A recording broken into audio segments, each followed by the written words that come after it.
all Bryan's fault. We want to go ahead and get that disclaimer out of the way as early as possible, because when we were looking around for some topics, it is Bryan that brought this one to the table. And of course, we needed an esteemed panel to discuss it. So we figured we'd go ahead and have Bryan here. But we also brought in our boy Cyrano, and we brought in our guy, BB Mike, who is here. So we have a full crowd of folks. And tonight we are talking about the worst of wargaming. Tonight we are going to slay some sacred cows. We're going to slag on things. We're going to make fun of all kinds of stuff. And I want to go ahead and close the nominations now for worst podcast.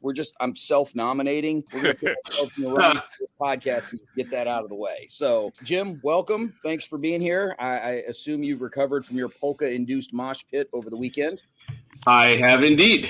It was a wonderful time, and it has passed, and I have mostly recovered, although my hip has still not quite forgiven me. Good evening. Appreciate you being here. And the semi-occasional irregular co-host, BB Mike, is back for another run. Mike, I hope you've got some notes ready for tonight. Brian, and maybe you're a little new at this, I don't know, but when you get those emails from Brant asking for topics, just don't answer them like we do. It's as simple as that.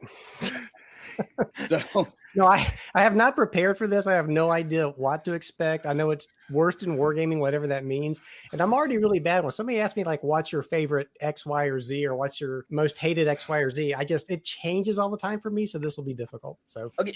Well, you see, the good thing about that, though, is that we can circle back around to this topic in a couple of years and you'll have different answers. Months. You could come back in months. Well, that works too. All right. And as we move from left to right on your podcast dial, we are around to the Boyer Wolf himself, our buddy Bryan, hanging out up there in Pittsburgh. Bryan, welcome back to the show. Thank you for having me. So tonight's topic is your fault, so we're going to let you decide where we're going to start on all of this in our discussion of the worst of wargaming. Well, where do you want to go? How about we start off with the worst game name in wargaming? The worst game name in wargaming?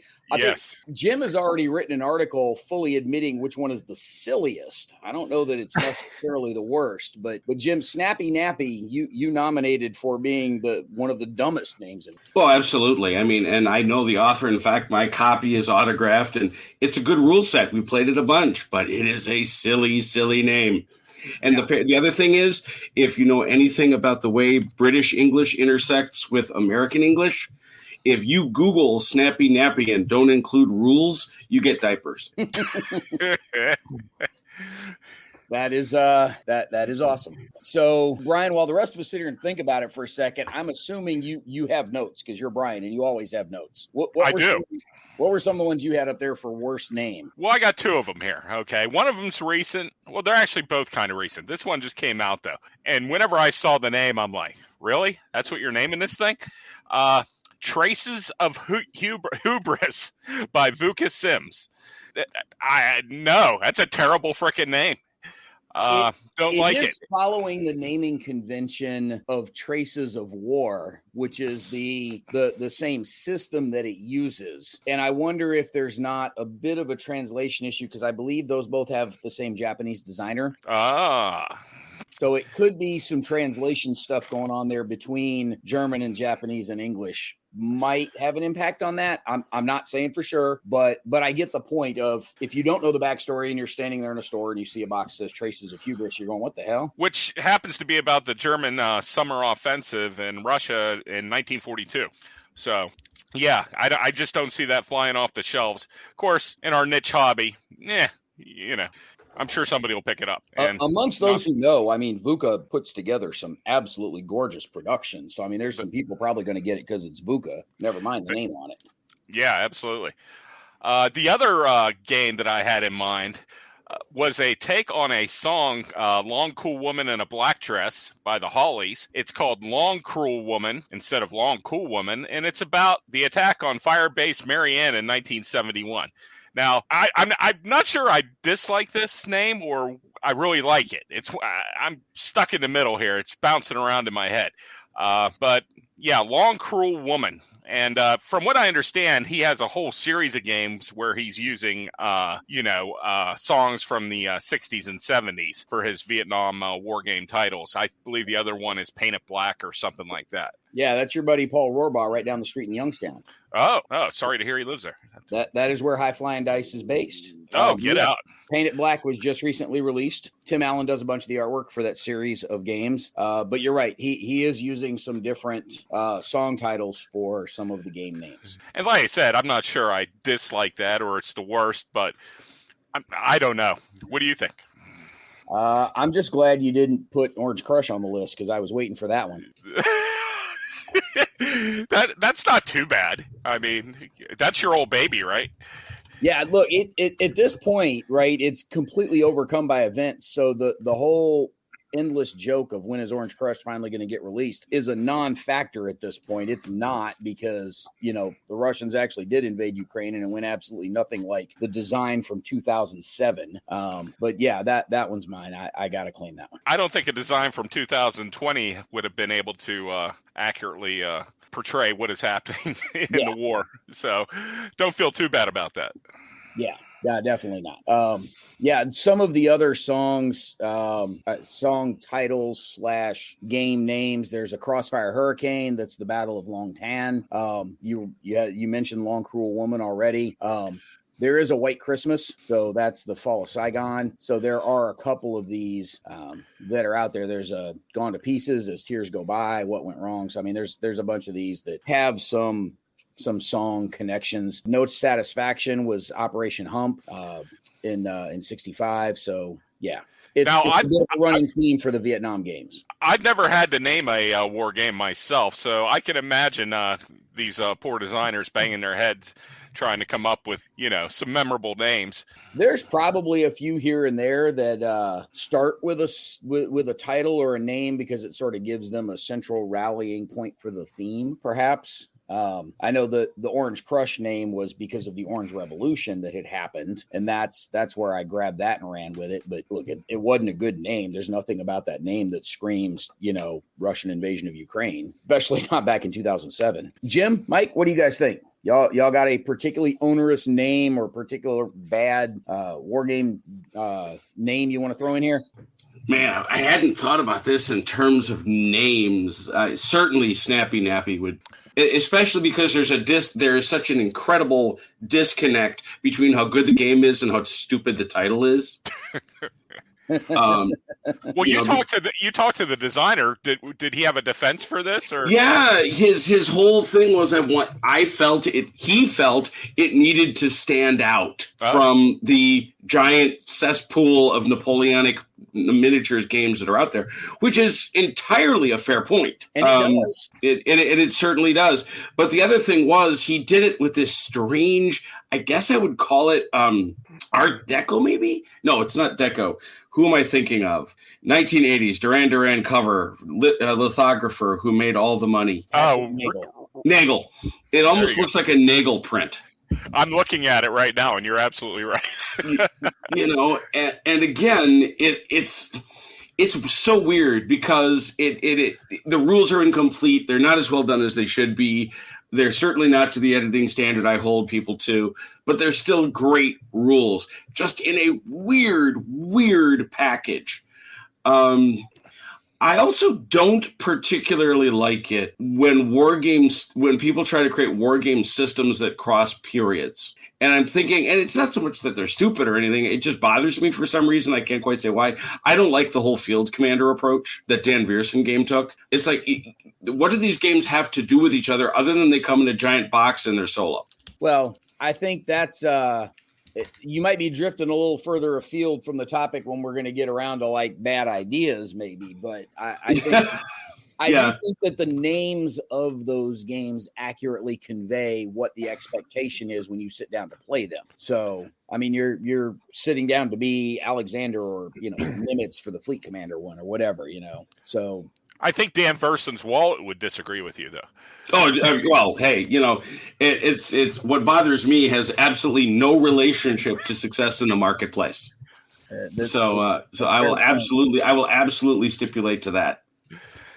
Okay, so Mike, you got anything? Has something come to mind as we've been sitting here? Yeah, so here's the thing about this podcast. This is one of those podcasts where tomorrow we're all going to be like, oh, man, there's this. Oh, man, there's that. So yeah. I think there's going to be we really need to do prep work for these to some degree. But that aside. Well, I just wasn't ready for that question. I have things for the other stuff. Yeah, I'm ready for a few, but yeah, that one kind of came out of the blue. It is a great question, actually. But so, and with that said, the title of this podcast is The Worst of Wargaming. And I for me, I'm not going to say what I'm going to say is the worst. It's just, I'm going to say it's maybe ones I don't like, or that I get a negative vibe from. So I'm going to put that caveat out there. I'm sure there's worse than these. One's kind of recent, and I know the history of why the name changed on this one, but the title just drives me crazy, and I haven't played it yet. It's Littoral Commander. I hate that name.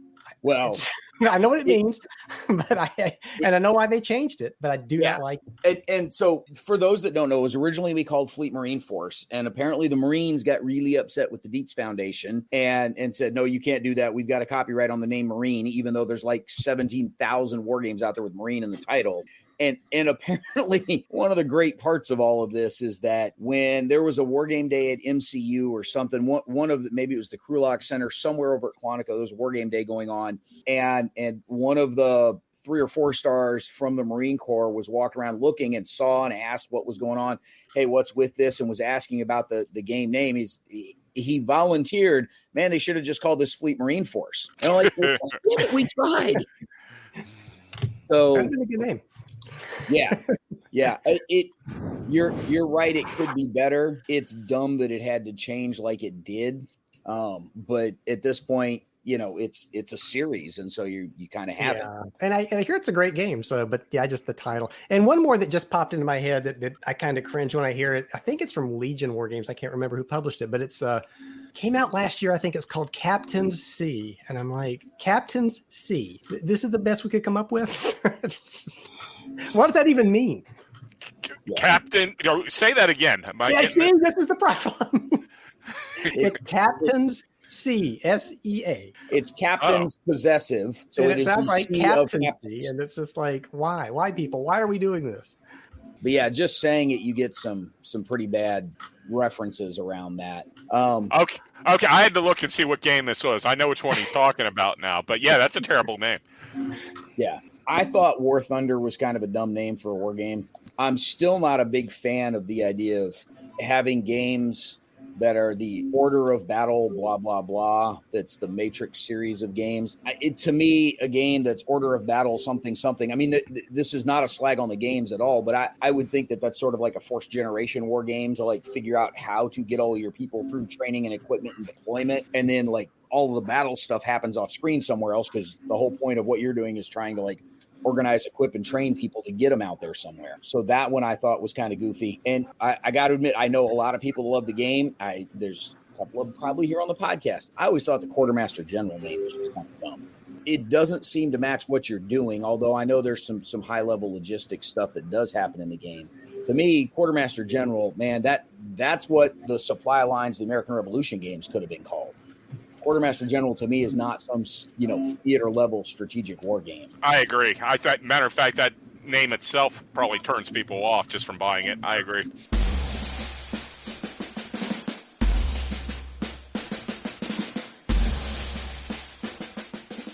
All right, who's playing the gong show in the background? Yes. Who's in a bar? Everything okay, Tim? All better. I thought Bryan's Tiki Bar was coming to life there for a second. There you go.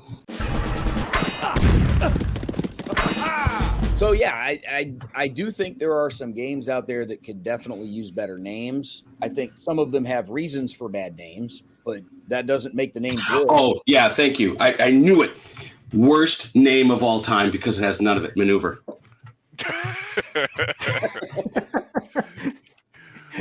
It is chess, and chess is not maneuver. Yeah. So you're talking the one from GMT. Of course. Yeah. So is it that the name is bad or that it's a mismatch to the game? No, it's only one word, right? So I think our options are discrete. Is there maneuver? No. I think we're done. I think we're done here. There's a PC game along the same lines. It's called Maneuvre Warfare, I believe. And the irony of it is that it all happens on one of the narrowest computer-generated maps you've ever seen in your life, leaving absolutely no room for maneuver. Your maneuver is going to be going straight ahead. Yeah. I might as well be playing Gaugamela. Yes. So So, Jim, your objection to Maneuvre is not necessarily that the name is dumb, that it's a mismatch for what the game gives you. Well, isn't that what makes it dumb? Well, but if you tell me the game is Maneuvre and it isn't, that's dumb, isn't it? But you would be okay with a game called Maneuvre if it actually had like Maneuvre? Yeah, good. if I opened up my Cracker Jack box and there was peanuts and popcorn with caramel, yeah, as opposed to, a sock full of Wookiee poo, yeah. Bit of a slow start, but we're starting to get into the swing of things. Bryan, what else you got on your list of stuff we need to figure out the worst of there? Well, let me defer to Jim since he seemed to have a list as well, and I don't want to step on anybody's toes or anything. Jim, what do you want to do categories, or do you just want to do worst war games? Pick a category. Let's work our way up to it here. Okay, worst category of war games. Solitaire games. Oh, boo, boo. Boo. Hate them. Hate them. I knew this was coming. Hate them. Why are you doing that? You get friends. Buy friends. Buy friends. Do it. It is entirely opposed to the point of war games. The point of war games is to engage others in, conversation, little honest conflict, maybe even get a little salty and throw a smack. And by the way, and this is me because I know I'm biased. And yes, I'm provoking my friend Mike. Of course I am. Probably because you're retired now, aren't you? They tell me that, but I don't believe it. All right. Yeah, because now I really got to double provoke him because he is and I'm not. But the other piece of it is and I've purchased my share and played my share. The vast majority of them, it was a very sobering thing for me to watch my son play Warhammer, the PC game, because I don't know, it's because he was raised as my son, which meant games were everywhere, and we've always played games, and he's been forced to play games by his old man, whatever it might be. He, at his age, and I suspect many young people like him, very quickly strip away the system of a game, or they strip away the cotton candy, the color, the neat decoration, and they strip them down to the system. So instead of seeing the Demon Prince of Lorgor, he sees a +2 buff with an area of effect weapon and the ability to rally troops. And, he sees these as a min-maxable set of pieces. When you play most solitaire games, that is so evident, and to me, so quickly, that it becomes an exercise in, almost being the hamster getting a pellet from the little tube. I don't want any part of it. I will say could I say tempted? Yes. I was tempted because the talented Ted Racer did put out a game that said on its box, I, Napoleon. And I said, oh, that seems really, really good. Just like when I looked at Prime Minister, which came out from GMT, I was like, but I said, no, my friends want to play games with me and I want to play them with them.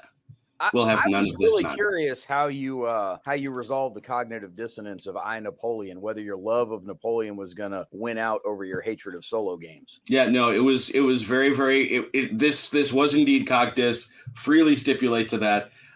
My dislike of solitaire games triumphed in the end. I Napoleon less. Well, Jim, good news for you. Prime Minister is a 1 to 4 player game. Okay, now I know this isn't the subject of our conversation this evening, but I am compelled to ask: is it a 1 to 4 player game because you can play the solo game with others, or is it an actual 1 to 4 player game? That's a good question. I don't know that.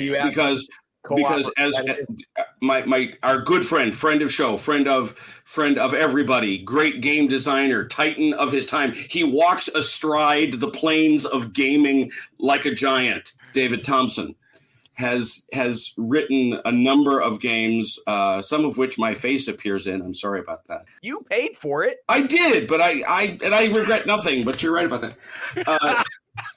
I did. Just so I could have the counter that says Ozarski fatigue. But, his game, Pavlov's House, I bought it deluxe with my face in it because I imagined I could play it cooperatively with friends. It's a solo game you can play with others. Now let's all take a pause here because there's a million ways I could go off right now, but I'm not going to. I want to attack the Charles S. Robert Awards. So he just said it's cooperative, which is not solo. No, but it is a solo game. That's my point. It's not really a cooperative game in my mind. Yeah, right. You're saying solitaire and cooperative are two different types of games. Yep. Mike is which I still completely very agree with. Mike is this a thing? I didn't realize I'd wandered into a thing. Cool. Yeah, yes. You wandered into Mike a is lot very of cross things. that the CSRs have combined solo and co-op games into one category. Yeah. Oh wow. Yeah. No, I'm not involved in that process any longer, and I certainly would have objected to that. That's silly. Yeah, I just like to point that out when I can. Look, let's take these moments when we have them. I agree with Mike. That's why we have a podcast. Well, I agree with Mike. While conceptually agreeing with Mike, I am also sympathetic to our boy Ardwolf's plight in that at a certain point, if you try to slice the categories too thinly, you end up with the Grammys, right? The best subtropical Latin jazz instrumental 45 of only 2 songs. And I will bet you $1 right now, an American dollar, that I can find a category they don't need that we could swap in. maybe. You want me to go grab it right now? Because I'm thinking of it. I bet he could. You can grab it, but we'll circle back to it later. Okay, once again, I fully realize that's not what we're talking about, but I'm saying it anyway. And to put it another way, we could also make a topic world war games, and just let's have world war games. That can include World War One, World War Two. Right, because there has been some significant thinning and changing of topics over at the CSRs, because that created much angst over the past year. Back on topic, as far as the solitaire war games, I will support Jim in this one sense. There's a whole bunch of games, such as I believe Napoleon is one of them. What are some? The Hunted, the Hunters, B-17 Queen of the Skies, where they're almost not really actually a game because you're not actually doing anything. You're rolling dice, you're consulting charts. The player input is at a bare minimum. So you're not really playing as much as you're just creating a narrative by rolling dice. And so that kind of irks me. But there's a market for those type of games. People seem to love them, but Yep. Oh, for sure. So hold on, Brian. I want you to play a France 1940 game as the French and tell me that there's a whole lot of decision making going on and not just sort of rolling dice and kind of consulting a bunch of charts and not a lot of real decision space there. Well, if the game's well made, Yeah. Remember, the original France 1940 didn't give you the actual OOB. I know. It said in the optional rules, if you want this masochistic exercise and you're the French, here you go. Here's how to do it. So I'll say, yes, you can play France 1940 against someone and have a creative experience, unlike a solo game. If you do it ahistorically, sure. Well, yeah. It's kind of like playing the British at Yorktown, right? There's only so much you can do. You're locked inside 3 readouts. Well, but you would change the victory conditions to something where they could possibly win. I get the point that you're making, but like I said, these games are a whole different genre of themselves.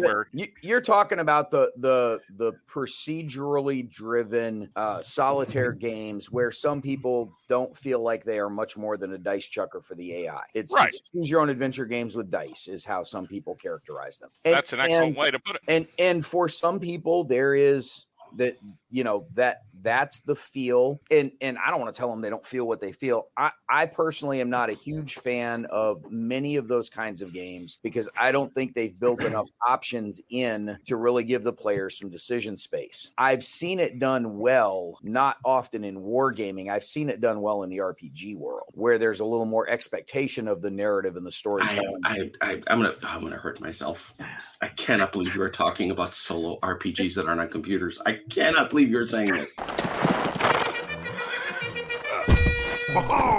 No, here's the other problem though, Brian, with Jim's statement. He's trying to describe a universe. His category, was that what we were talking about? Categories was solitaire. That's like me coming up to you and asking, okay, say what's your most hated sport? Well, it's the one where they play with ball in it.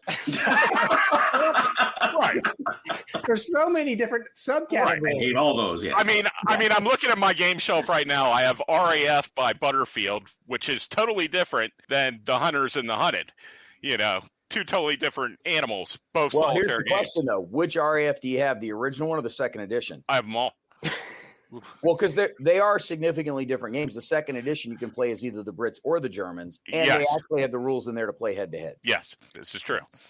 That's why I was asked. That just came up last week on the podcast for the solo wargaming survey. The show we pointedly did not invite Jim to participate in. Yeah, I was checking my inbox. I didn't see anything strange. But I'm sure he filled out the survey, though, at least. Oh, I did. If you're wondering why it's got a hard kertotic skew, now you know. I think he's one of the entries we threw out because he just pasted none into all 5 boxes. Why are you doing that? Why are you doing that? So, Jim, here is a question for you, though. I get your point of solo doesn't seem to make a lot of sense. It seems like you have a little bit of wiggle room to allow for a co-op game, though. There aren't many good ones. They typically are in the hobby space. So there was a particular game in Battles magazine. I don't remember if it was around issue. I mean, they were all like single-digit issues because it didn't last that long. But somewhere around issue 4, maybe 5, there was I think the title of the game was Race to Berlin, where the two players are both playing Soviet generals against a procedurally driven German opponent, with the intent being that they are trying to be the first one to win the race to Berlin. So they are both on the same side fighting against the same opponent while still being competitive with each other to try to get to Berlin first. Where does that fall in your co-opetition sort of scale? Yeah, I mean, one of the best times I've ever had playing any game ever was I did a 3-player game of the Sicily invasion for Wargame Design Studios, and I played the Germans, who, let me tell you, in Sicily in 1944 are there to speed bump Patton and Monty. My entire function in that game was throwing the bodies of my guys in front of each of them so that neither of them got an advantage. I had a blast, and that was still a game like that. So the game you describe, would I try that over against a solo game? Sure. Yes, I would. Because at least you've got that sort of human interaction, competitiveness, fun factor that I find from the human interaction, that sort of thing. Got it. So you don't think golf is a sport either? Golf? There's a ball in it. Of course it's not. Golf? Yeah. Golf? Seriously? Seriously.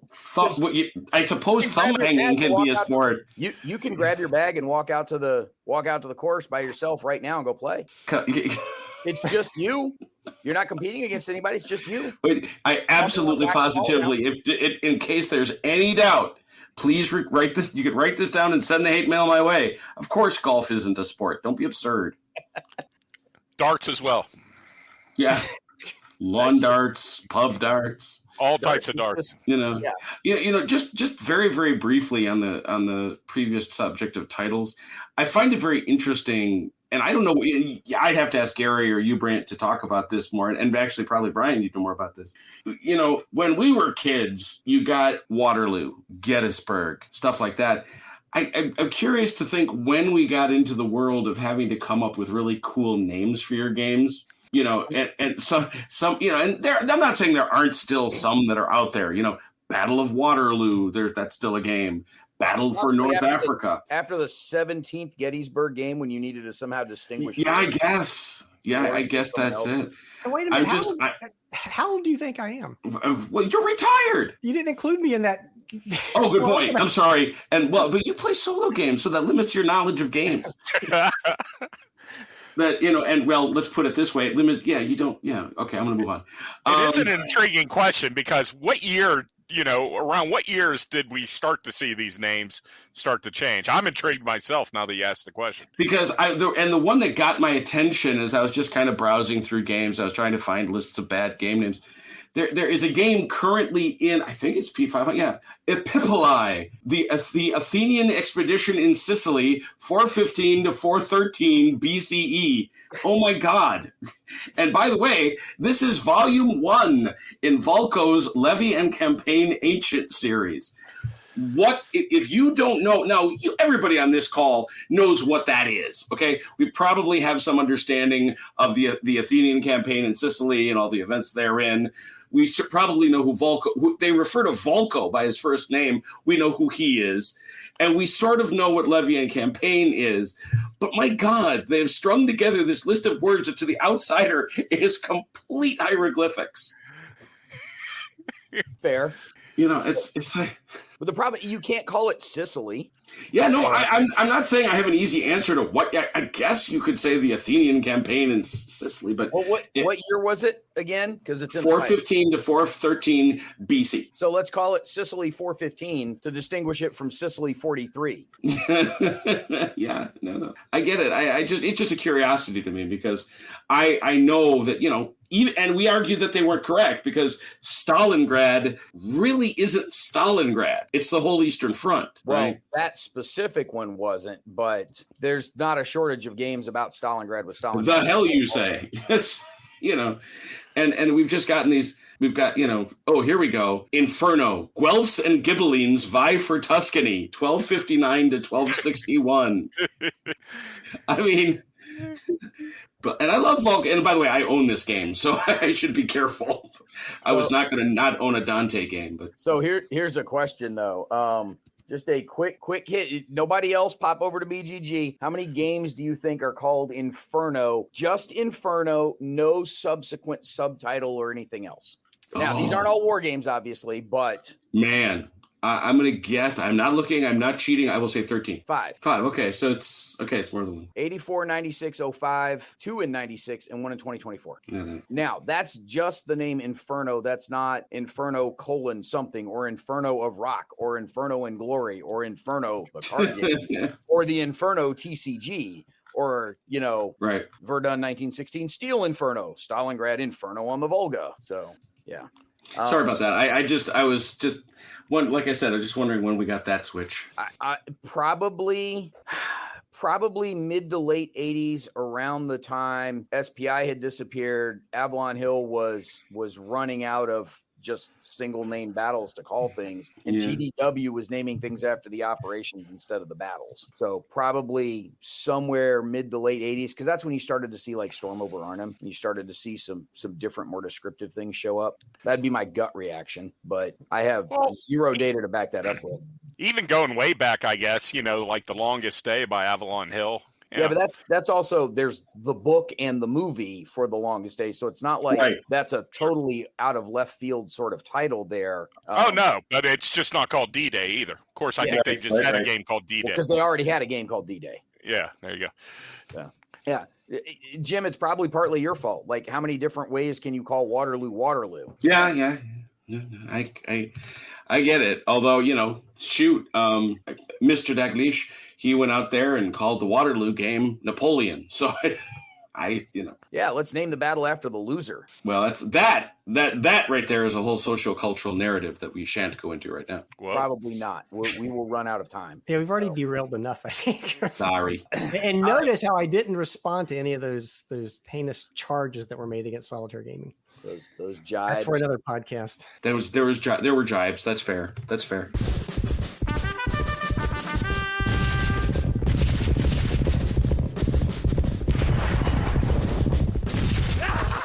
Jim got us all riled up and a bit off topic and whatever else. Bryan, because Mike admitted he wasn't really all that prepared for this, I'm going to go back to you for what do you got next on your list? Yeah, what have we been talking about? Well, let's go to worst PC war games. Originally, I had worst AI in PC war games, but let's just call it worst PC war games. I'm in. So the worst PC war game that I ever played it's a game called Winter Thunder. Oh, yeah. Yeah. It's called I think it's by Tiny Battles Publishing. They have their own board game version, and they came up with this PC port.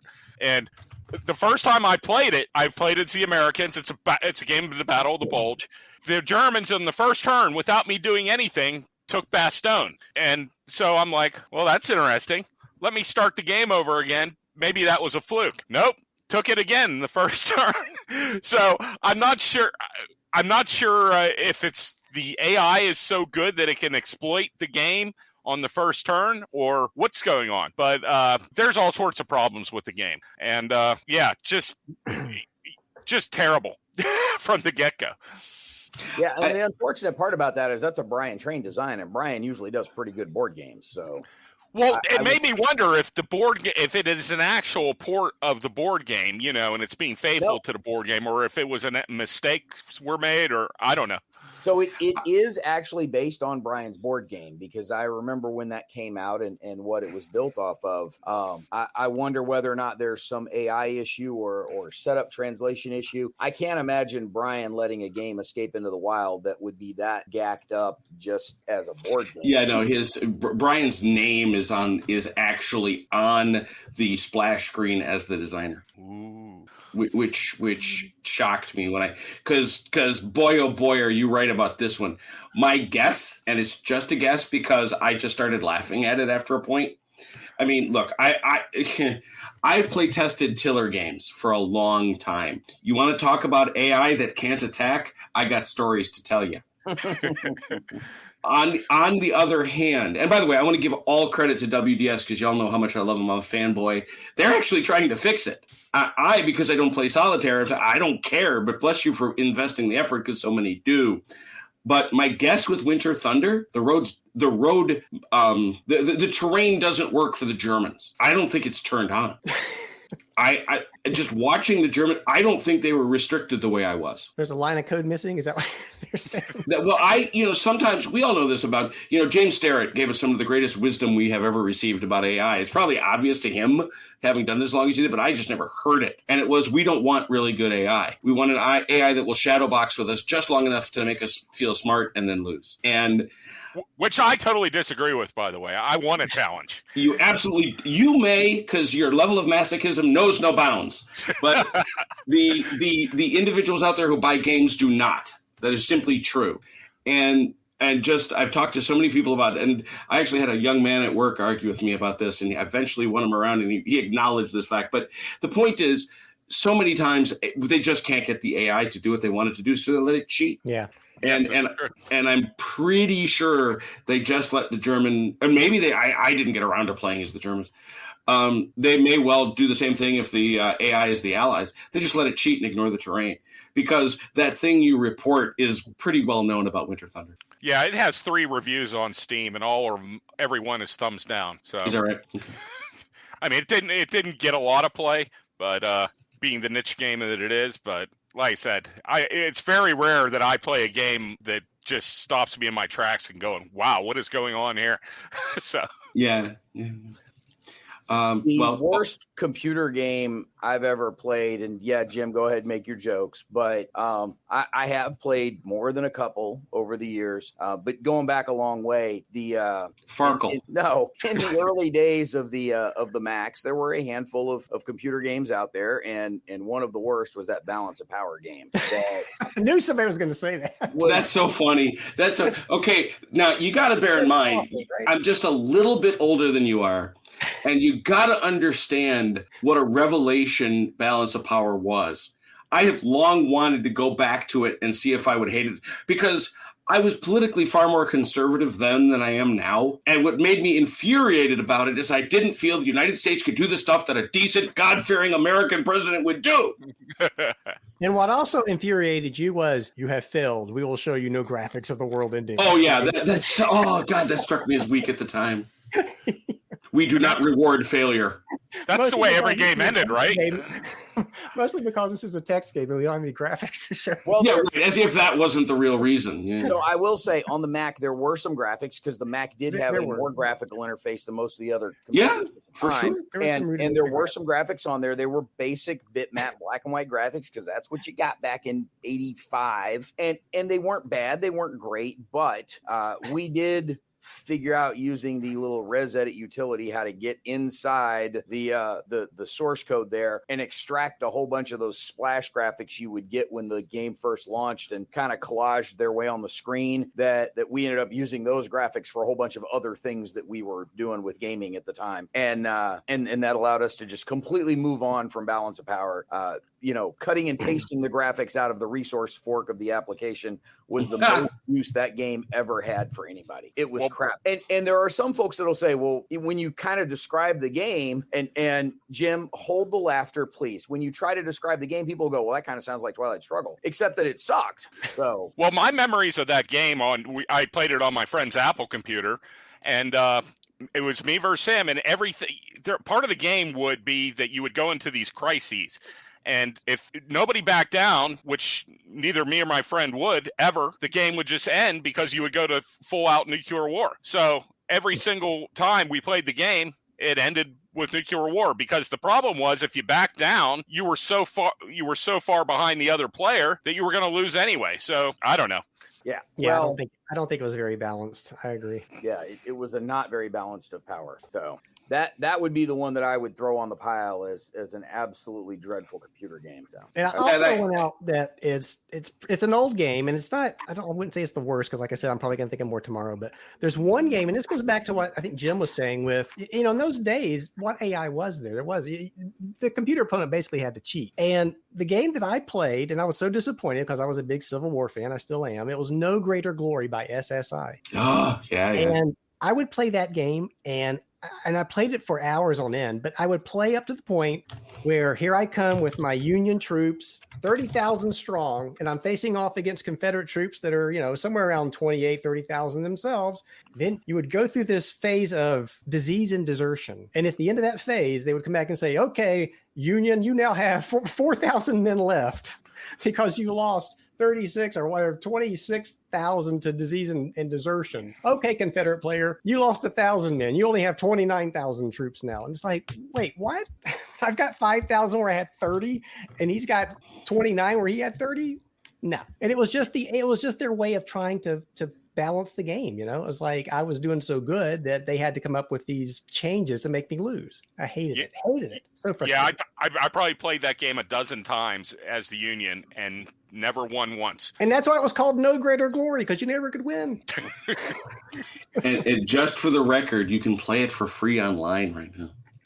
Now, there was a game along those same lines, but you were in control of Israel, and you were fighting basically Syria and Egypt at the same time. So it was any war from 48 to 73. I'd not see. It's kind of hazy, but it was along those lines. Kind of hazy. I can't remember if it was. It wasn't a past actual war. It was a future war between these, if I remember correctly. I could be wrong. I don't know. But along those same lines, you could not win, no matter how great you played. You were not going to win as Israel. If you beat the Egyptians, that's great. Syrians were going to kill you, or vice versa. Man, and I was curious. I didn't know we were going to do PC games, because the thing about PC games, and I thought this too about board games, I always try to grade it on kind of a curve, I'll admit. If you're an A+ publisher, I'm going to hold you to the strictest imaginable standard. I got involved in the playtesting of a game called Histoire, Histwar. It's a pun on the French histoire. The guy who designed it went through 3 developers: Matrix under David Heath, Battlefront, the guys who did Combat Mission, and finally he put it out on his own, trying to do this monster Napoleonic 1-to-1 scale real-time game. He still is trying. Okay, it's over a decade. I could look at that and say he just failed, but his failure is glorious, and I approve of it. What I cannot stand in the PC market are any games like Panzer General. Using time limits as scenario design in most cases makes me hostile. Puzzle solving time limit games. Yes, that's what that is. I didn't even realize it had time limits. It's been so long since I played Panzer. It's all turn limited. You have to win in a certain number of turns or you lose. I see what you mean. And I'm not saying you can't have a scenario like that, in this scenario you're up against it. But you are selling me the idea. And yes, of course I bought it because I think it was $5 on Steam. You buy the entire world at war, and every single battle comes down, can you do this thing in 10 turns or less? That is crap game design. It is crap scenario design. And it suggests you have admitted your AI sucks, and you don't much care to improve it at any point, and you keep shoveling these things at us for those people that still love it. Me, can't stand it. Terrible. I tend to agree. Any type of scenario that has that mechanic with it just bothers the hell out of me, because you wind up using tactics that you would never ever use in the real world. They just bother the hell out of me. So Jim, are you slamming that one as a bad game overall in terms of the actual mechanics of play, or just because they're using turn limits to artificially end things and force you to race something? It's the fact that every single scenario is that way. Okay, gotcha. That's it's if it was in the mix, sure. And the other thing with them, and this is a more technical piece, it never felt like I was fighting a giant battle. I was moving 10 pieces around on a little bitty map, and that's fine, because they wanted to, back in those days, they wanted to give me the they wanted to give me the little bitty, they wanted to give me the animated units and all that other stuff, which was pretty revolutionary in its time. I get that. That, however, having been said, it's too popular. I think it's too cheap, and it always strikes me there's a derivative of it, Warhammer Armageddon, the Orc. It's one of the great battles of the 40K universe, and every time I load it up, I'm like, maybe I won't be so. No, I'm mad at it. Okay, stop. Well, clearly, this is a hot button topic for Jim. Well, I didn't even know that one was coming up. I was happy to jump into it. The lucky 13th season of Mentioned in Dispatches is made possible by our fantastic regimental patrons, who joined our Patreon at the top level. The Armchair Dragoons would like to thank Michael Sundberg, Andy J., Fred Stogg, Joseph Knorr, Hellcat6, Chet Bell, Stagger Wing, Kevin Bertram, Patrick Garrity, Mike Quigley, and Fred too. Their support of the Regiment of Strategy Gaming helps us bring you the best strategy gaming article, events, and this podcast. You can join us as a Patreon supporter at patreon.com/armchairdragoons. Cheers! Well, I have one more here, and it might be a little controversial. Well, hang on, Brian. Before you get into that, I do want to slip in here just real quick. Is anybody going to try and claim that the infamous Operation Husky is not the worst cover of all time? Are we all wow. With that one? Wow, yeah. Well, yeah, I mean, that's oof. I mean, on a war game? Because there's worse. They're just not on war games. Yes, on a war game.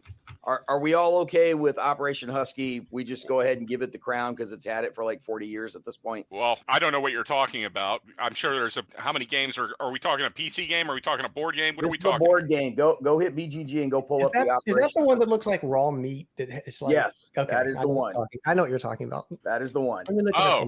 Too. Oh, yeah. Wow. Yeah, that would have been far more suitable for something in the 40K universe if it were drawn by a I would say, what about a sophomore in high school on the back of his Trapper Keeper? Well, what if it was a high school contest and that's how they came up with this? You'd feel bad now, wouldn't you? No, I would suggest that was the best one they submitted, and they should have paid the kid and then not used it.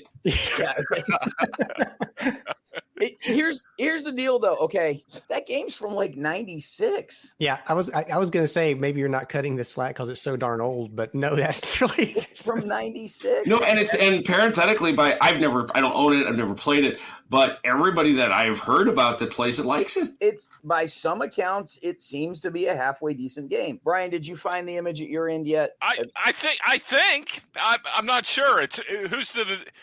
It was made by Steve Bond Games. Is that what we're talking about? No, it's Kokusai. It's a Japanese company. Well, the publisher's Kokusai. Yeah. The designer Steve. Oh, yeah, Steve Bond. Yeah, that's it. I got it. Yep, I'm looking at it. Yeah, it's something. I don't think there's anybody out there that's going to argue that that's not our worst cover. I think we're all okay with that one. That's not to say it's not. That's not to say it's the only bad one. Like there are. Wait, I was gonna say I'm not gonna say it's the absolute worst, but I'll let you put it in the top 10, maybe. I'd be curious to see what you think is worse. Well, that's what I'm saying. I would have to see what the other choices are. Well, you find me something then. So I don't know that there's really necessarily one worse out there. And I'm a guy who's designed some pretty bad covers. So okay, Brian. Sorry. Let's go back to where you were going next.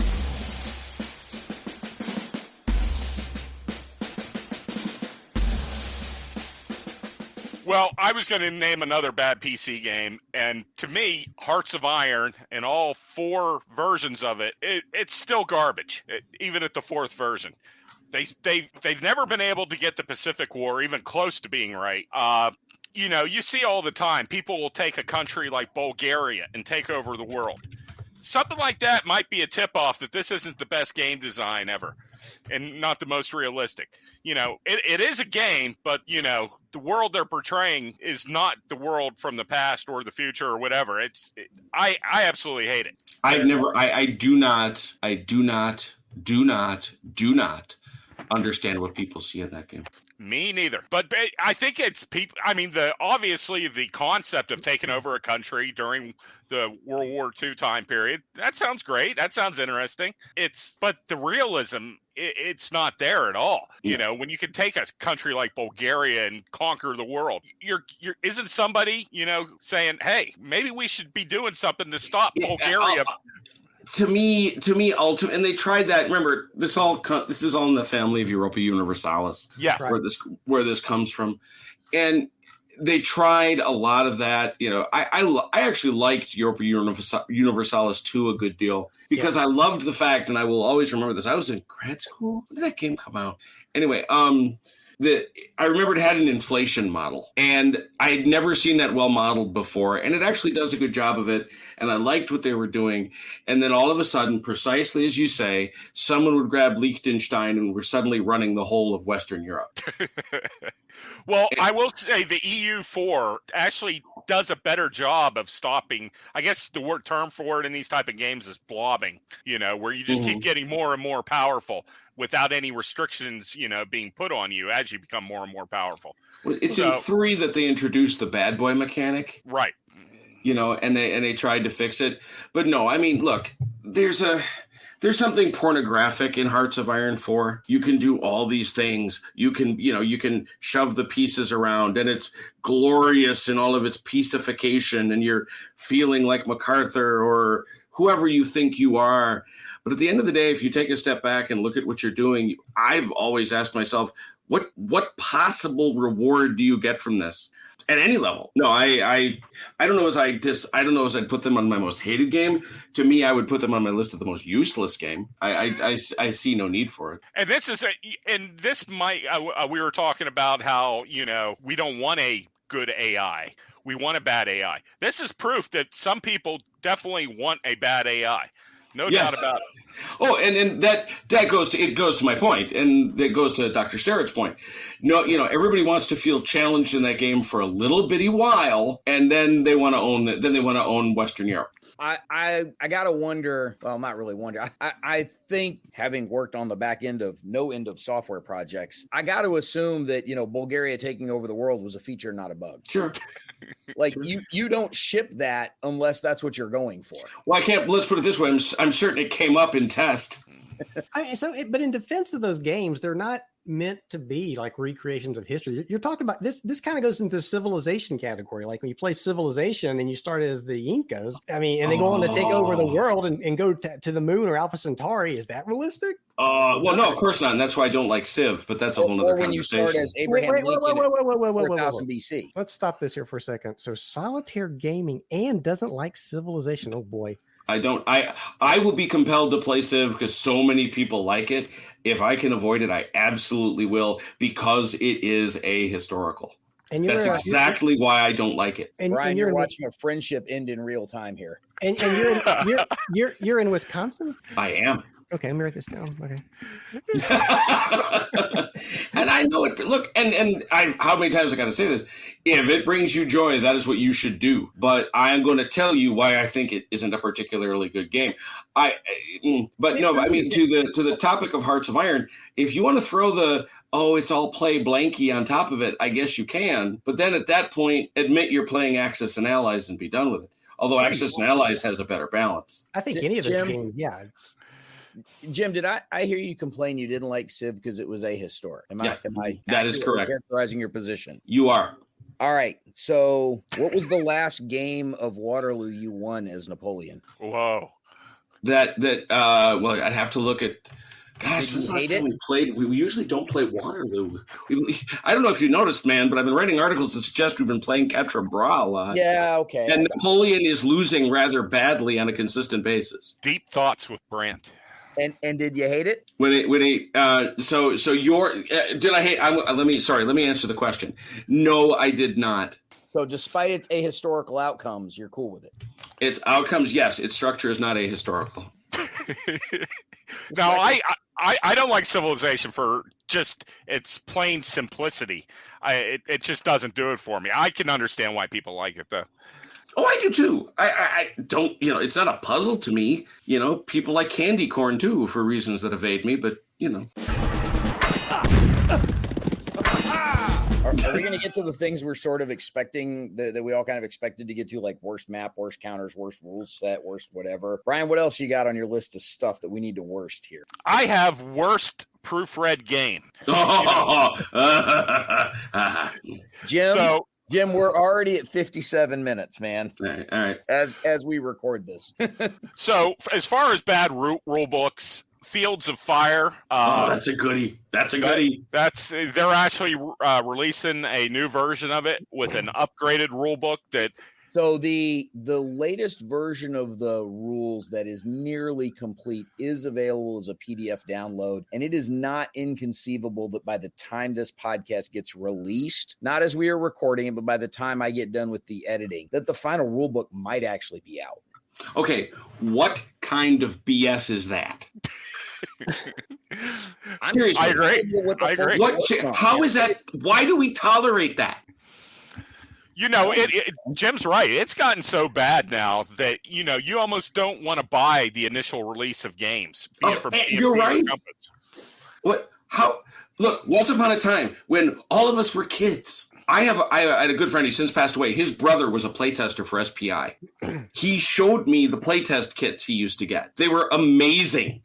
They were mailed out in big manila envelopes. He had to cut them apart. The maps were hand drawn and copied. And somehow we wound up with less errata than we do today. See, you just hit upon it though. And this holds true for computer stuff too. Think of the computer games we were talking about that came out back in the 80s and the 90s. How many of those went through alpha, beta, and then had updates 1.1, 1.2? No, when they released those games, they, for the most part, worked. There's exceptions out there, but for the most part, they work. It's the same thing with these rule books. When you released a game in the 70s and the 80s, that rule book, if it came out bad, how are you going to fix it? You can't. Nowadays, you could post a couple pages in the general. Yeah, and so nowadays, I think it's part laziness, right? I think I guess that is laziness, that you accept the technology that makes it convenient for you to put up a living. First of all, living rule book is BS. That makes me so mad. It's not living; it's your collected errata. Okay, yep. And by the way, your facts. But let's go back to what Mike was talking about, because he's exactly right. The worst proofread rule book I've dealt with, and it's not bad in the same way that Fields of Fire is, and a couple others I could name are from GMT, and a couple others are from Compass. It's General Darmé 1, where I'm just convinced the dude played this game with his friends, never bothered to have somebody who wasn't his friend or wasn't related to his friends show him the game, and they all went, oh yeah, that makes perfect sense, because the crew we game with for the Dragoons, we're not stupid, and we've puzzled. Under certain circumstances, I might dispute part of that, but well, okay. But the point is, we went through this, and parenthetically, when he released General Darmé 2, all of a sudden the very things we were pointing out were corrected, and that's it's nice to know people are paying attention to you. It is. Well, I'm not saying it was us. I'm just saying others clearly must have seen it, and whether it was us or not, I don't know. But when you look at a guy like Sam Mustafa, because as is known, the Dragoons just finished wrapping up helping him play test his new game Eisenhower. Sam is on his third or fourth quote unquote final pass through his proofreading. He's having it proofread by 20 people. And there'll still be a typo escape. Oh yeah, and it will. But that's the level of commitment and effort he puts into something. That's the consistent quality, and that's why his books are of such a consistently high quality. There's just too many people that don't. And absolutely, Fields of Fire is a spectacular example. But anyone that had to put out a second edition, what was the other one that was so badly broken they basically had to go straight to the second edition rule book? Combat, I believe, from Compass Games. That was it. That's what I was thinking of. Yeah. They had to go straight to a second edition rulebook because they admitted the game as released was broken. I'm sorry, what? I paid for what? I thought you were going to bring up Advanced D&D. Oh boy, did you just start up with the browser? Did you just call out do you know what this is like? You might want to back away from the idol, Brant. I'm telling you, just leave it on the altar. I'm the guy who likes to poke fun at Napoleonic guys too. Well, no. We ain't nothing like the browser. We'll come for you and give you a good time. Besides, most of us are too old. We have hips like Waterford Crystal. We're it's like, sending Vance a corner clipper or something. Right. That's it. Merry Christmas, Vance. Yeah. So, all right. I've seen some badly edited rule books over the years, and one of the issues that I've got with it all, of course, is that that's a lot of my background. And so there you go. When I see, I understand how typos escape, and I understand that staring at your own work for a while, you miss them because you know what it's supposed to say, and your brain automatically fixes those things for you. I'm going to give everybody an editing hint here. So should anybody important accidentally be listening to this podcast an hour in, here's your editing tip. Get someone who doesn't have anything to do with the game to do the proofreading.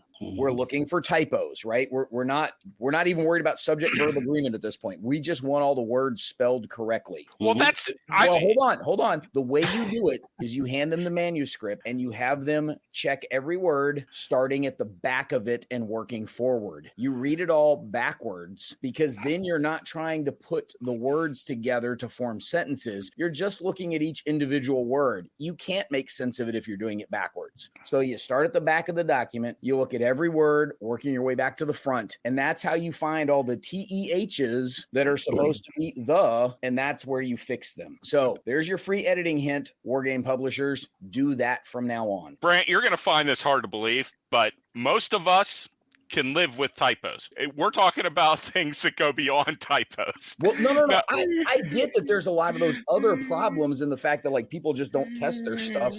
I think it was technically the volume 2 rule book, what's now known as Lock and Load Tactical, when it was still just Lock and Load. The first set of rule books the first rule book that came out with the Matrix Edition Band of Heroes was a train wreck, not because there were any typos in there, but because you had to flip like 9 pages to do one thing. You had to go in like 4 different places in the book to find something. When you got to combat and you wanted to find out like how ordnance worked, you had to go look up where to find the factors on the counter in a completely separate part of the book. So it was quite a disaster, and I've seen plenty of those. But the reality is, like, the typos are the easiest thing to fix because damn spell check on your computer should catch most of them. And they still don't. So you said Lock and Load. You remind me of another bad rule book, and this goes back to what Bryan's saying, and it's the Pacific War from Lock and Load. There is translation, I think, called that demo. Was translation issues. But still, that's an issue. And editing's not. Your kind of editing is not going to catch that. That's beyond no, it's that. not. So, no, it's not. That was a horrible rule book. But the editing that I'm giving folks is like the bare minimum that should happen and still doesn't. All right. Well, look. Brant will know what I'm talking about. I found the email. I still have it. It was a game that David Heath published a long time ago. I wrote a review for it. They bristled.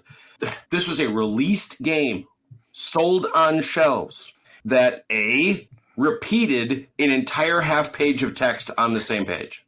Okay, come on. To Brant's point, who didn't spot that?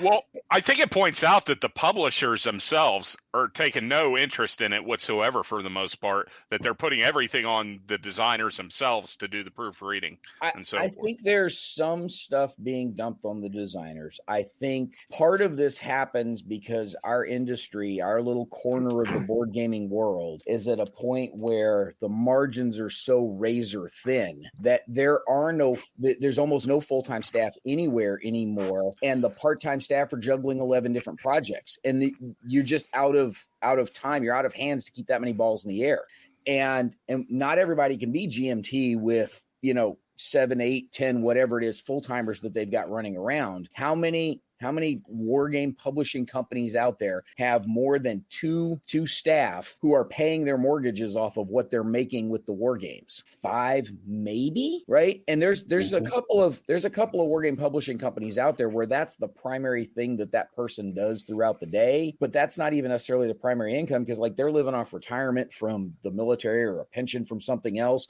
Like they've got other income that they're not depending on the war game work for their mortgage payment. So the margins are so thin, they just don't have the staff to fully juggle all of those production tasks from end to end. That's how you get counters that have like an entire row of counters on the back side of them flipped to where, instead of they go left to right on the front, when you flip them over, they should go right to left in order for the front and back to line up. And they went left to right and left to right. Seen that happen. And it's because the people are just stretched so thin. And I don't want to make excuses for them to say that, well, they should be catching those. Maybe the answer is they need to slow down some and like not have 11 balls in the air. Maybe the answer is we just got to get some more help for it. Maybe the answer is, sorry, price is going to go up so we can afford to put people to work doing these things. I don't know. Well, that's not going to happen because people won't buy it. Well, they need to take their hand off of the sausage grinder. Maybe. Yeah, Jim, you say that, and yet we're starting to consistently see standard releases costing 3 figures, and there seems to be a market for them. Right, but that I still think that you want to ask Gene what his margin is on a three-figure game. Oh no, because I know they won't tell us anyway. Well, right, but I'm saying it's small.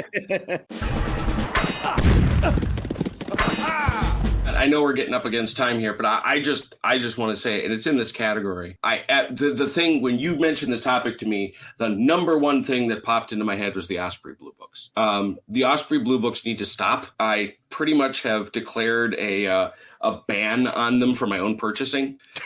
They have. Tell the audience what you mean by the Osprey Blue Books. The Osprey Publishing Corporation has a number of branches, and one of them is a series of blue books, which are all miniature rules. It is astonishing.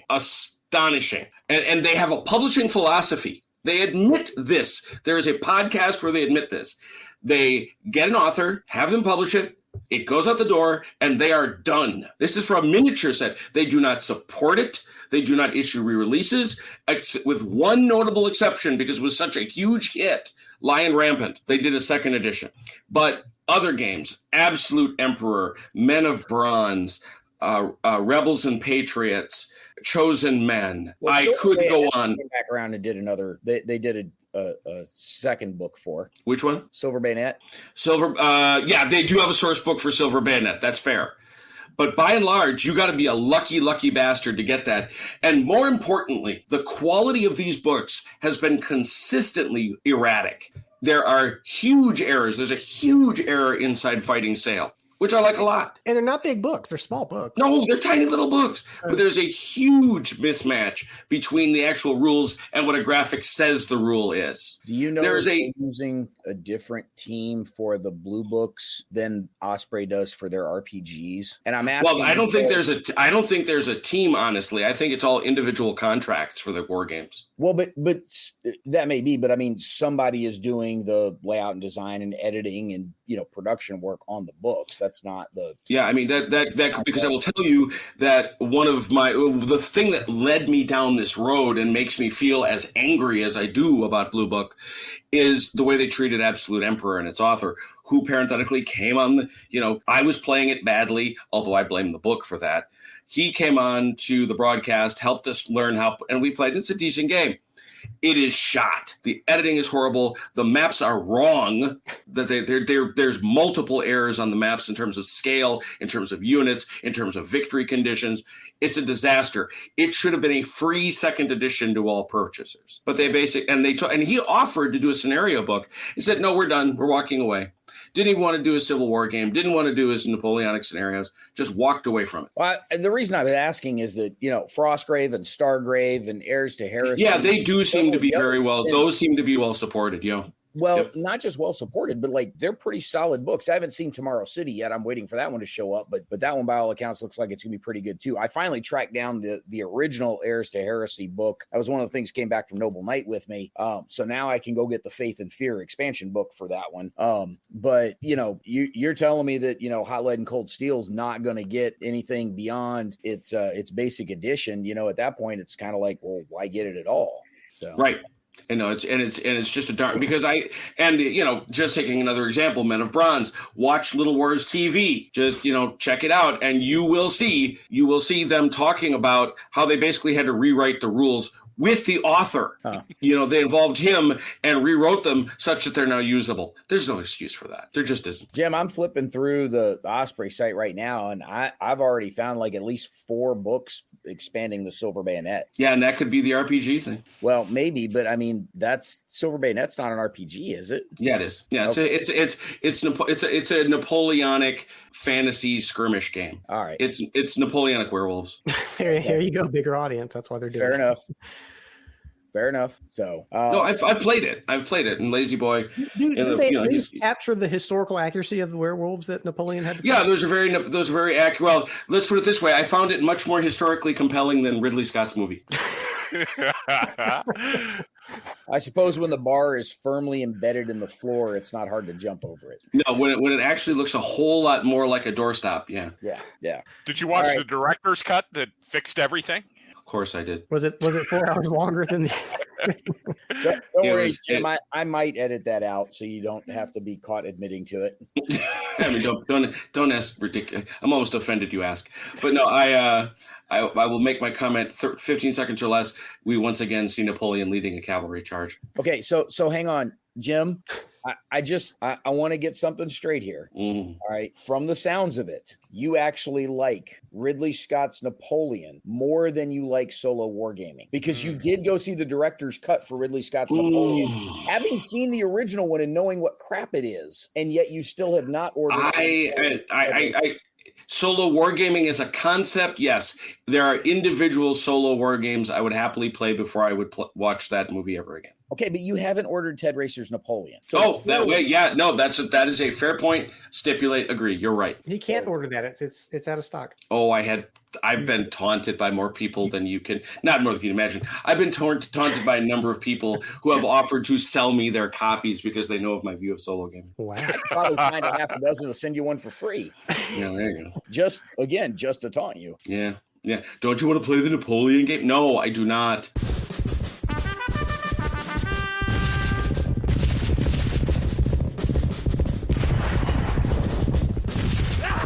Bryan, we've probably got time for one more of these. Well, let me wrap it up. I had more to talk about. We probably need another podcast or so many. I think there's a lot of we haven't covered. I didn't even study for this, and I can think of like top or categories we haven't even talked about yet. Oh, okay, look, we've got at least 3 holes in the schedule, so we can circle back around to one of these somewhere around like number 10 or 11. So, no, maybe only if Jim comes back. He's too much fun to leave out of these things.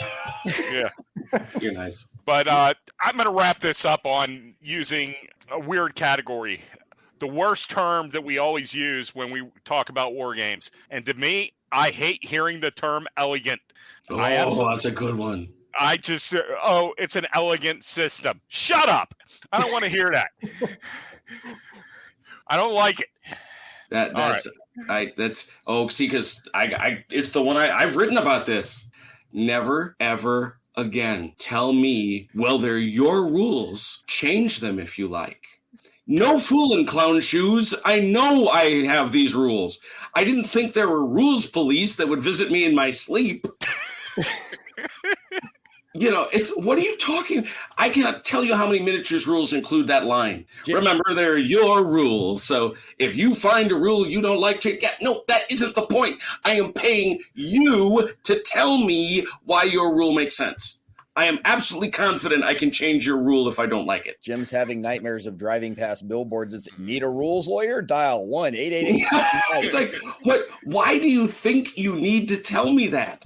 What compels you to unbind my hands? I never felt they were bound. You're good. So we Jim, just solved the rule book problem, though. From now on, you put a rule book in a game, and you open up the rule book, and it says it's your game. You can make up any rules you want. And there, Mike. Once again, we find ourselves in agreement. That's what makes me mad about it. It's like, do you think this somehow lifts the burden from you to do clear, concise rules? Is that what you think? Jim, you've worked in government long enough that you know, and Bryan was in the military long enough, and Mike worked for the government long enough that you know that I work for the government. Rule is there because somebody did something that made it necessary to put that sign in place, right? The warning label on the McDonald's cups of coffee that say warning, hot coffee is hot is there because somebody wasn't going to figure it out if they didn't. So that statement is in there because some yutz somewhere pitched a fit, flipped the table, stormed out of a convention game with that designer, griping about something or other, that they felt the need to put that in place in order to, I don't know, keep the peace amongst the, war game club of upper, lower nowhere, just to try and smooth things up. Like that's there because somebody felt it a necessity based on a behavioral complaint at a previous time. That's so what you are saying to me is that there was in some way someone who said, no, I may not change these rules for they're in the book. Guaranteed. And those people we tend to refer to as rules lawyers or assholes, and we don't want to play with any of them. I think those people create solo gaming. Hey. I think I have to hate those people twice. In his defense, to my knowledge, Mike has never designed nor published a solo war game. No, I cannot comprehend. I can't even imagine what somebody would say if I said, because I don't usually like house ruling. I don't, because I want the game designer to show me what you think. Show me your argument. Make your point. I want to learn it. I want to make sure I'm not an idiot, because I can absolutely misunderstand things. I do it all the time. I want to understand your rules. You do not have to tell me, well, if this makes you mad, you can change it. I know that. I want to understand why you did it in the first place. Maybe if he made the design more elegant, we wouldn't have this problem. Right. If it were more elegant, then... the term that I hate hearing in there... I'm all for house ruling. I agree with what you're saying, Jim. I'm all for house ruling, but yeah, it should be something you take upon yourself to do, not that you have to do. Right. Don't and there are some people who I've actually seen Black Powder, a rule book. We've played it a bunch. Black Powder 2 from Warlord Games. I've seen articles. Well, it's kind of more a toolbox, where you take the rules that you make sense to you and not those you. No. Then I would design my own rules. Okay, I want you to tell me what you want. How does your game hang together? Show me how it's elegant. Oh wait, show me how it works. Oh yeah, don't tell me that. It's fine. So as we're running out of time, I'll give you mine real quick. Then it's some form of this, and it's sort of related to what we're talking about, I guess. But it's either this phrase or sort of related. This when they say that easy to learn, hard to master. Oh, daddy. Hate that. Both those things fall into the category of, that whole thing about, hey, let me tell you a funny story. Wait a minute. You tell me the story and I'll tell you if it's funny. That's not up to you. Both easy to learn and hard to master are not up to you. They're up to me. Okay? That's a goodie. I have a particularly strong distaste for the term design for effect. Oh, very good. Very good. Yes. What else are we designing for? Not effect. Amusement. Ineffectiveness. I mean, I know a couple designers that could be accused of that, but no. We are designing for whimsy. I guess. So yeah, design for effect is the one that sort of rubs my fur the wrong way. Those are all. I'm going to say, I'm going to include my own. I think all four of ours were excellent in this category. So war game folks, quit using those terms, or we'll have to have another podcast and call you out for it. Well, no, now that we have gone on record with the vast universe of this podcast, we have told all the designers never to use it again. And if we catch them, we're going to shame them. Yeah, and they're going to say, "What podcast did you say?" Yeah, well, right. Shh, quiet. Well, tell no one. Let me tell you, guys. For 1 week, we were the #1 games podcast, not just war games podcast. We were the #1 games podcast in Slovenia for 1 week. Booyah! The Slovenes will recognize. They say actually that Slovenia, that's one of the hardest places to become a #1 podcast in. So that's not That's bad. what I heard. I'll take it. But yeah, it's kind of like when Brant pointed out to me that we were getting ready to play Teugn-Hausen again on the broadcast for the 30th time. And it turns out that if you Google Teugn-Hausen, I am the third best recognized expert in Google. He's not shitting. I was looking it up because when we do the Saturday Night Fights listings, we'll like a link to the rule set and the forum thread and those things. But, I try to put some different little nugget about each of the battles in there somewhere. And I've pretty much exhausted what the internet has on both Leipzig and Teugn-Hausen. Jim, you got to find something else to play, man. I just did it. Yeah, we're third. We're getting there on Quatre Bras. Yeah, I'm telling man, if I could get Quatre Bras, that'd be pants. That'd be awesome. I don't know if can you guys see me on the video camera here? We got you now. Yep. Yep. I'm holding up the game. TAC. It's a beautiful game. You'll notice it's not that beautiful. Okay. Wow. Are those plastic pieces? No, I think these are the wooden ones. It's okay. It's the university edition. Oh, and, nice, classy. Of course, it writes the elegant strategy board game. Oh, very nice. Yes. Well, if they have to tell me in that case, because I wouldn't have known that I was playing the elegant strategy. Now, wait a minute. Will it let me make up my own rules if I want to? And That's can you play solitaire? Yeah, and can I play solitaire? That'd be perfect. Well, just based on the board, I'm sure you could do a lot of things. You could create a whole new game yourself. Lordy be, because I'm just looking at the list of the 10 items listed. We are 4 of them. For Teugn-Hausen? For Teugn-Hausen, yes. That what? That's not enough. That's not enough. I have to do better.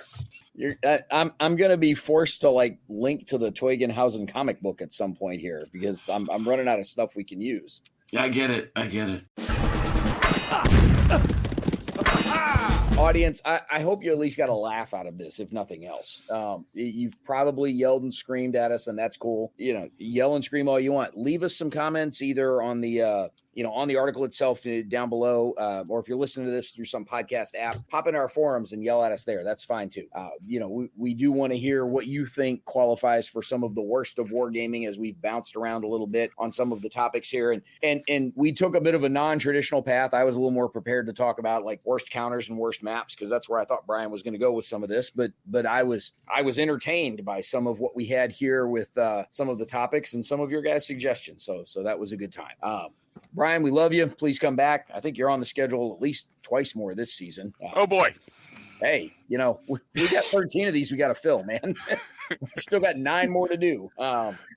Jim, appreciate you being here. Thanks as always. Ton of fun. I think if we do one of these worst of wargamings again, we're going to invite you and Gary, and the rest of us don't have to show up. Booyah. We'll get it done. It'll be great. And I want these 2 guys with me, though, because we're going to fight Gary. I don't know why, but I just think we're going to fight. If we could get Mike to actually record one of these without me, that'd be great because then I'd take a week off. The editing would probably take twice as long because I'd keep stopping to laugh and miss whatever you were saying next. But, Mike, this is 3 of the first 4. This is pretty cool. Thank you. Mike is one of the best straight man in the podcast business. I mean, to make him change roles. That just doesn't seem right. You didn't give Ed McMahon his own late night show. Nor would you want to. Well, he can have Star Search. Oh, yeah, that's right. Star Search. Yeah, they put him in prime time. No, yeah. So we wouldn't have Britney Spears or Dave Chappelle. It's not like Mike hasn't hosted his own show where he's been the primary voice of the show or anything. He has. That's his Star Search. Yeah. No, it's where I mail out the Publishers Clearinghouse. There you go. Just make sure all the corners are rounded for the ones you send to Vance. There you go. All right. Audience, we appreciate you sticking around. This one's run a little longer than we've been aiming for the last, couple of seasons, but we do appreciate you sticking around. Hope you got a couple of laughs out of it. And I'd love to tell you what's up next week, but I'm not sure we've actually settled on a topic for next week. Hate to say that. We do have a couple of professional things coming up. We've got fall assembly coming up. So we've got a couple of other things, a little later in the season. We are going to talk about computer games with a little more deliberateness over the course of the rest of the season. We've got like 2 different episodes lined up to talk about computer games because we've sort of given digital stuff a short shrift over the last 2 or 3 seasons. So we wanted to make sure we got to those.